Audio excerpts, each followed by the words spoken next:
రాసుకుని ప్రార్థనలోకి పోంచండి.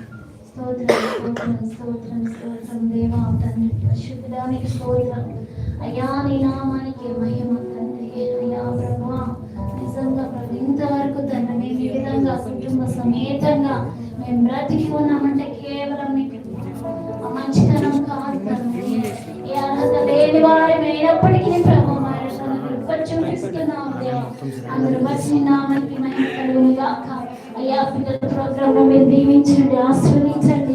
ఇంతవరకు ప్రభావ మా హృదయపూర్వకంగా నిన్ను ఆరాధించాం. మా స్తుతులపై ఆశ్రయుడై ఉన్నవాడు నీవే. అందరూ బట్టి నామాని మహిమ కలుగును గాక. మా మధ్యన మీరు ఉన్నారు తండ్రి. పరిశుద్ధ ఆత్మదేవానికి స్తోత్రం. అయ్యా ఈ పరిచర్య తండ్రి ఆది నుండి అంతం వరకు మనుషులకు ఘనత కాదు ప్రభు, నీ నామానికే ఘనత పొందినట్లుగా ప్రభు